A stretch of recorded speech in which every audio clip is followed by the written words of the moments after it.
your host, Susan Regan. Hello, I'm Susan Regan, and I'm the host of Connecticut Valley Views. And I'm very pleased today to have as my guest Robert Hyde. He is a Connecticut Republican candidate for the 2022 U.S. Senate. You're on the road again, I can see, Robert. Yes, ma'am. Where did you just come from, and where are you going? The town of Prospect, quote, the most patriotic small town in Connecticut. And I was just standing with Debbie's Deplorables on the corner down there. I'll send you a picture with about 40, 50 people. Great. Volunteering to petition for signatures. They're called circulator. Excellent. I see. Yeah, and I see Thunder's in the back seat there. Thunder. Yeah, that's a good fellow. Good boy. Good boy. All right. Well, the Republican convention, it just recently was held at Foxwoods Casino over Mother's Day weekend. And my guest is currently petitioning to achieve a spot in the August 2022 primary election. I'm going to let him cover the details of how that occurred and the delegate voting, and which has brought him now to his current objective. So, speak to that, Robert, if you could. What happened at the convention and what you're doing now? So at the convention, I secured about 21 votes. Then I told my delegates, I told Team Leora she could have my delegates, and then we signed over, most of my delegates signed over to Leora. That was about it. It was a pretty poor showing of I don't know how to really describe it. You know it better than most people. We went in there expecting exactly what happened. On the positive note, Emma's got just over 50%. She was pulling at 80 to 90. So that was pretty cool seeing her, the establishment. Sure. Well, 30% of okay. not vote for her was cool to see. Lamage, who has run 4 big other races and has been spreading his message for 12 years to these people, get under 20% was interesting. To see Leora just get over 20% with my delegates was pretty cool. And I came 4th out of 6th, which was interesting. And we had the least cost per vote out of all 6 candidates, which was nice. But it was like anything. You do the math, where then you see stuff where Stefanowski skipped and bypassed the convention in 2018 and just paid PricewaterhouseCoopers to collect 40,000 signatures. He paid him like $400,000 and go straight to a five-person primary and secure his name on the ballot and come in with 29% and win it. Sure. Well, let's talk now where you're going. So you're petitioning, just for our listeners, explain what you have to do and the number you have to reach in order to make that primary. Number of signatures. So just quickly, too, I'm here at the CCDL headquarters. It's the last day of demolition, so I'm helping out the Connecticut Citizens Defense League. We ripped off all the carpet on Friday, and now I'm coming here to help finish the floors for their new headquarters here in Seymour, Connecticut. And that's it. They're going to help me secure pictures too. Yeah. So you have until, I believe, at the August primary, I believe it's August 9th. So you're going to collect probably you have to get, I think it's 9,000 signatures, but you actually have to get a few more in case those registered signatures do not validate with the respective towns. Is that correct? That's correct. Okay. All right. 9,081 is All the right. number. All right. So Well, you're working hard. You're working hard. You're in it to win it, right, Robert?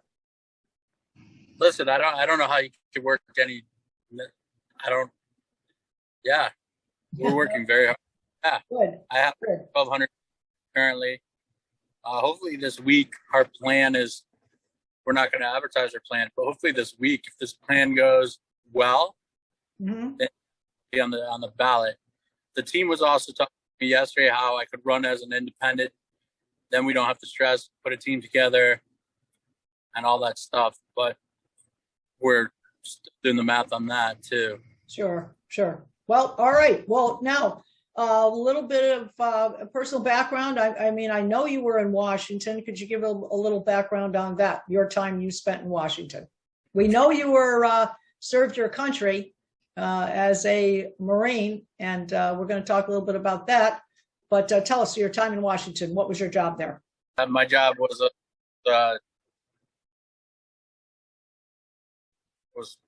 interesting. It was a good job. Mm-hmm. It exposed a lot. It was nice. And you interfaced with Trump, I understand. There was a lot of benefits. Mm-hmm. And you interfaced with Trump? I don't know if a lot of people would call those benefits. Okay. To me, they're, but yeah, we hung out in the zone quite a bit. Okay. All right. I was in the swamp quite a bit. Now, how do you feel about your money, money raising? Where are you with that status? With money raising? Yeah. I don't know. I haven't even looked. I think we just crossed like the $40,000 thresh mark, which I was talking to my treasurer yesterday. Mm-hmm. Need some funds to pull on the team to do the strike force at the end of the month if I want to go that route for the signatures for the primary. So listen, we're moving full steam ahead, and that's it. I mean, we're just doing our best without stressing out and having fun at the same time, but also making moves that make sense. There's no reason to spend money on something that's not going to happen. So I mean, listen, it's a week out of the primary or the convention. And it was nice, best foot forward and your face out there.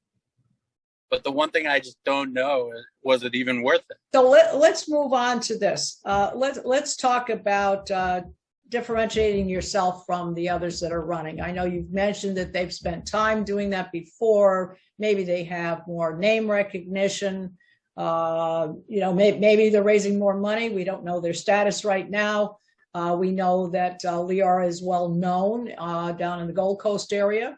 Obviously, Themis is well known here, closer to the Hartford area. But what can you tell us? Because they always talk about primaries, and they talk about putting down other people, putting down other candidates, when really what you need to do is to raise the visibility of yourself and what you bring to the table. So what would you say would be the top three things that carve you out from the rest of the pack? I'm the only one that served the country honorably. Yes. And we're talking here running against Senator Blumenthal. And so we could also, I guess, address the issues that he is currently causing the state of Connecticut in representation in Washington. So where do you feel critically that your skill set is going to be the best candidate to run against him? And we know that he made a statement that he was in Vietnam. That is technically, I guess, is correct that he served during Vietnam, but he was actually stateside. You actually served and were overseas. Tell us a little bit about that experience while you were overseas. All right. Well, the missions were class. There's not much I can talk about except Sure. for state Sure. Right. Iraq. And I spent about 70 days collectively in Iraq. So they were successful. That was about it. So in 2003. Again, versus the other candidates, what do you see as your greatest strengths? And why would those strengths be the right set of solutions to the issues that are stating that we have stated for Connecticut with regard to our, I guess, relationship with the Washington crowd? I mean, what do you see as your strengths? Is it your fortitude? Is it your relationship with the voters? Is it your determination that you can change things? There must be something that you believe in yourself enough to go through all of the challenges that happened and occurred not only during the convention, but now moving forward in the primary. I think it's just my realism and love for country. Love of country. Well, that's, I think that's, we get back to, yeah, go ahead. Go ahead, Robert. No, I think honestly that's the biggest thing going is my minimal time in public office. This is another benefit. The minimal amount of time I've had to make deals with special interests or lobbyists. There's another benefit of my campaign. Another benefit would just be, honestly, I think I just resonate well with what people want. All right. Now, what would be, with regard to the issues that we have with Senator Blumenthal, what do you see as a priority? Let's just say you win the race and you were the candidate to run against him. And let's just say you beat him. I mean, he's got a lot of money. We understand that. What would be the first thing that you feel we need to address or you could address if you win the post? I think the first thing I would address would be election integrity. Would be number one right away, to try to do something about funding for things in that nature, just to keep special interest and foreign nationals out of our election process for sure, and do something with voter IDs on a national level, and to definitely the drop box locations and stuff like that. I think there needs to be something. Did you see 2,000 Mules yet? No, I did not see it as yet. I did not. I've heard a great deal about it, and I understand it's well worth reviewing, for sure. Well, all right. So if we talk about election integrity, obviously we're talking on the local level as well. Do you feel that the voters, overall, your sense of the voters, do you feel, I know what happened at the convention, but do you feel as though you are receiving a different, let's call, popularity? If we were to take a poll right now, do you feel that the voters are listening to you versus the other candidates? Is that your sense? No, I don't know. It's a tough call, and that's a tough answer to answer that. Yes, from what I see and hear, yes, but that's not scientific or a scientific poll. It would be interesting talking to Roger Stone about this yesterday, because I'm discussing where to go, right? What to do. But there's a few things we can do. So, yeah, obviously, grassroots people, voters, I'm definitely resonating with a lot of people. It's the message that you're giving. What is the? I'm not talking so Susan. It's a huge hurdle because we're one of 3 states that does a convention. Yes, that's correct. 2 states you could pay to be on a primary, $5,000, $8,000 to be on a primary. Connecticut, you got to go get approximately 10,000 signatures because you're going to get about 10% kickback of not real signatures. So you need 10,000 over that 9,000. It's nearly impossible. Stefanowski paid a company, PricewaterhouseCoopers, $400,000 he skipped the convention, and they mass blasted, spray and prayed, and they collected over 40,000 signatures, and they were just hoping they made the threshold, and they did. So it's tough because when you have, and not a budget like Stefanowski, where he dumped $2-3 million into TV ads right off the bat, wiped out his competition that way, then paid for his name to be on the ballot, and then won 29% against those other 4 candidates. I got a tough mountain climb. I got to collect signatures. I'm not on the news every day. I'm not on TV doing ads every day. I'm not getting the free press as much as I was. So you got it's a monster. You got Leora Levy that put $1.5 million of her own money in. A few weeks ago, you got Demis that's put $750,000 of her own money in and raised $250,000, I think. And then you got Lamage, who I think says he's raised $180,000, and he's been doing it. He's been preaching his thing to these RTCs for five cycles, 10, 12 years. So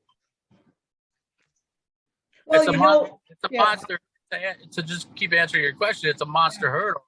Yes. Because I'm the new guy. I don't have the name recognition amongst the parties. I don't have their support because I haven't made deals with them for 30 years.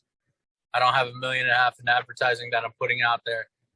I literally just have my dog, some signs, and some business cards. That's it. It's called grassroots. We're literally, and I got to be honest with you, I'm doing okay with it. It's tough, but it's the hardest state to get it. And here's a kicker that you're gonna love this one. Here's a kicker. So, and I actually just messaged a couple of reporters this morning because I was like, they should know about it, even though my consultant was like, no, they don't care. And he's right, they don't care. But Saturday night, Flynn was showing me, he called me and showed me how to do the petition for signatures on the Secretary of State's website.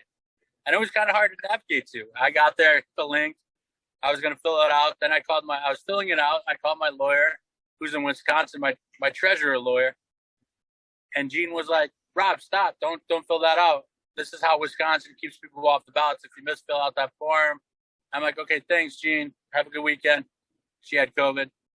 This is last Saturday. So then Sunday, I go and show my consultant online on my laptop. I'm on he's on his whatever in Texas. And we go through it. I show him how to get to it because it is kind of hard to navigate to. So we went to it and we're looking at the form and he's like, okay, I'll call the Secretary of State to find out what we got to do, and start making plans. I'm like, all right, great, Al, good night. Monday morning, I wake up, get my stuff done, hit the gym, come back, do stuff, getting ready to go to the Secretary of State's office, but I'm waiting for it to go on Lee Elsey's show. While I'm doing that, I'm on the Secretary of State's website and you're going to get a kick out of this. Yeah. So I'm like, where's the forms? Oh, Lord. So I call Al on my other line while I'm waiting for Lee Elsey on hold. And I'm like, Al, I don't think I'm losing my mind because I went through this a few times. Yeah, right. But the forms are gone. He's like, what are you talking about? Well, he's like, it doesn't matter. I got them saved. I'm like, Al, I know, but it's really weird. And he's like, I'll look into it. So he's looking into it. And then he texted me because I went after Lee Elsey. I drove to the Secretary of State's office, which is I've never been to. And it's 25 minutes from my house. It's right next to the Capitol, the State Building, I think it's called.